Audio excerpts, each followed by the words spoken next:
दोस्तों good morning. आज हम कक्षा 8 प्रश्नावली 1.1 पे चर्चा करेंगे। तो प्रश्न करने से पहले कुछ नियम देख लेते हैं ताकि प्रश्न करने में आसानी हो। प्रथम नियम है क्रम विनिमयता।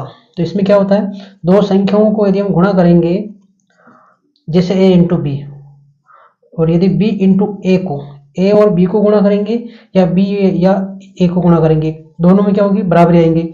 जैसे इसका एग्जाम्पल ये देख लेते हैं।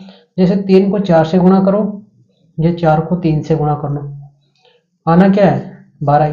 3 को 4 से करेंगे तो 12, 4 को 3 से करेंगे तो भी 12, ठीक है। और 12 12 आपस में बराबर होते हैं, ठीक है। दूसरा नियम है साचार्यता। साचार्यता में क्या है, तीन संख्याएं होगी a इंटू बी इंटू सी, ठीक है। फिर होगी a इंटू बी और इंटू सी। इसमें क्या है, कोष्टक पहले हल होता है तो b और c को गुणा करो, फिर a से गुणा करो, और पहले a और b को गुणा करो फिर c से गुणा करो, तो भी मान बराबर आएंगे। देख लेते हैं ये भी।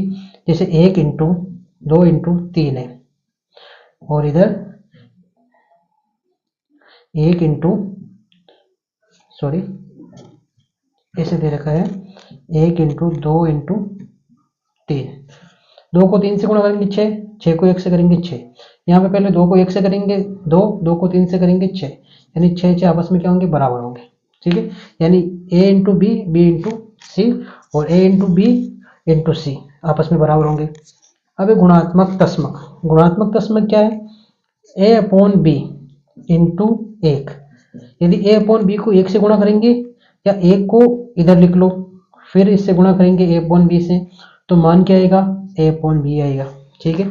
जैसे 3/4 है, इसको 1 से गुणा करो या a को इधर लिख दो और 3/4 को इधर लिख दो, मान क्या आना है, 3/4 ही आना है। तो ये हो जाएगा गुणात्मक तस्मक। वापस मिटा रहा हूँ मैं इसको। अब गुणात्मक प्रतिलोम। गुणात्मक प्रतिलोम में क्या होता है, जैसे कोई संख्या a अपॉन बी है, इसको वापस उल्टा कर दो, यानी कि व्युत्क्रम कर दो। यानी a अपॉन बी को इसके व्युत्क्रम से गुणा करेंगे तो कितना आना चाहिए, 1 आना चाहिए। कैसे, यहाँ पे मैं इसका एग्जाम्पल लिख रहा हूँ। जैसे 3/4 है, इसको इसके व्युत्क्रम, व्युत्क्रम क्या होगा, इसका उल्टा 4/3 से गुणा करेंगे तो कितना आएंगे। जैसे अब देखो, या तो गुणा कर लो या ऊपर नीचे काट दो, 3 से 3 कर देंगे, 4 से 4 कर देंगे, तो क्या बच जाएगा 1। तो इसमें क्या आ जाएगा 1, ठीक है। a upon B into B upon A बराबर 1। तो ये नियम याद कर लेना, इससे प्रश्नावली आसानी से हो जाएगी। नोट करो इससे पहले। नेक्स्ट देखिए क्वेश्चन नंबर 1। निम्नलिखित प्रत्येक में गुणन के अंतर्गत उपयोग किए गए गुणधर्म गुण का नाम लिखिए। जो अभी हमने गुण देखे थे उन्हीं गुणधर्मों का प्रयोग करते हुए हमें क्वेश्चन करना है, ठीक है। हमें दे रखा है 4/5 इंटू 1 बराबर 1 इंटू 4/5 बराबर -4/5। तो कौन सा नियम लगेगा इसमें, अभी हमने देखा था a अपॉन बी, इसको 1 से गुणा करेंगे, फिर इधर 1 लिख देंगे और इसको इस साइड लिख देंगे, तो क्या आएगा, a अपॉन बी आएगा। अब इसमें यह माइनस है तो माइनस लगाने से कोई फर्क पड़ेगा क्या, माइनस लगा दो, ठीक है। अब माइनस वाली संख्या 1 से गुणा होगी तो माइनस वाली संख्या बाहर आएगी। तो कौन सा नियम लग रहा है यहाँ पे लग रहा है गुणात्मक तस्मक नियम लग रहा है, ठीक है।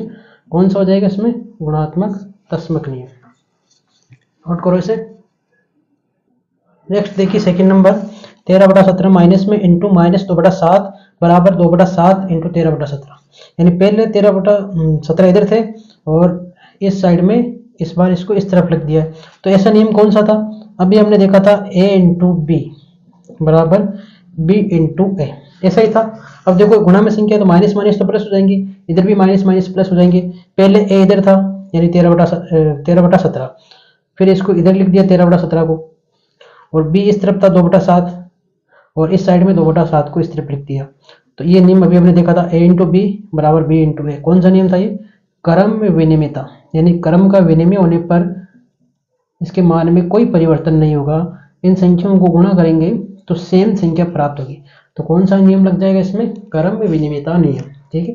नोट करिए इसे। नेक्स्ट इसमें पार्ट थर्ड, -19/29 इंटू 29/19। यानी इसमें क्या किया गया, पहले कोई संख्या a अपॉन बी इसको मान लो, ठीक है। फिर इसका व्युत्क्रम किया गया, यानी 29 को इस बार ऊपर लिख दिया और 19 को नीचे लिख दिया, ठीक है। तो हमें कैसे लिखना है इसको, हमें लिखना है यहाँ पे 29 है, यहाँ पे b है, तो b को ऊपर लिख दो, a को नीचे लिख दो, फिर इसका गुणा 1 आना चाहिए, ठीक है। तो दोनों संख्याएं यदि उनका व्युत्क्रम करें और दोनों संख्याओं का गुणा 1 आए तो ऐसा नियम हमने पढ़ा था, कौन सा नियम हो जाएगा ऐसा? ये होगा गुणात्मक प्रतिलोम। अभी हमने देखा था गुणात्मक प्रतिलोम, उसमें क्या होता है, दो संख्याओं का यदि हम व्युत्क्रम को गुणा करेंगे, जिसे देख लो 5/4 है, इसका व्युत्क्रम क्या होगा 4/5। दोनों संख्याओं को गुणा करेंगे तो क्या आएगा 1। कैसे आएगा? या तो काट दो, या ऊपर की संख्या ऊपर गुणा कर लो, 5 को 4 से करेंगे 20, और 4 को 5 से करेंगे 20। अब 20 में 20 का भाग देंगे 1, ठीक है, यानी कि गुणात्मक प्रतिलोम 1 प्राप्त हो रहा है। तो ऐसा ये दे रखा है, माइनस से माइनस कट जाएंगे, 19 से 19 कट जाएंगे, 29 से 29 कट जाएंगे और 1 आ जाएगा, ठीक है। ये नियम अभी हमने देखा था, ऐसा नियम इसमें लग रहा है, तो ये हो जाएगा गुणात्मक प्रतिलोम, ठीक है, नोट करें इसे। नेक्स्ट क्वेश्चन नंबर 2, बताइए कौन से गुणधर्म की सहायता से आप 1/3 × 6 × 4/3 को 1/3 × 6 × 4/3 के रूप में व्यक्त कर सकते हैं। तो ये भी गुणधर्म अभी हमने देखा था, यानी क्या बोला गया इसमें 1/3 × 6 × 4/3, ठीक है।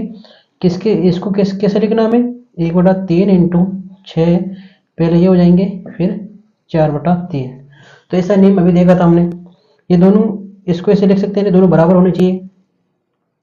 इसको a मान लो इंटू, इसको b मान लो इंटू, इसको c मान लो बराबर। इसको a माना था, इसको b माना था, फिर कोष्टक है, फिर c। ऐसा नियम अभी हमने देखा था थोड़ी देर पहले। कौन सा नियम है ये? तीनों संख्याएं गुणा में, तो पहले b c को कोष्टक में लिख दो, फिर a b को कोष्टक में लिख दो इस साइड। तो ये हो जाएगा सहचार्यता नियम, सहचार्यता, ठीक है। सहचार्यता बोल दो या सहचारिता बोल दो, एक ही बात है। तो ये हो जाएगा सहचार्यता नियम से ये दोनों संख्याएं आपस में बराबर हो जाएगी, ठीक है। यदि हमारा वीडियो आपको पसंद आया तो लाइक शेयर और सब्सक्राइब जरूर करें। आज के लिए इतना ही, ठीक है, आगे मिलेंगे हम नेक्स्ट वीडियो में। आज के लिए इतना ही, थैंक यू।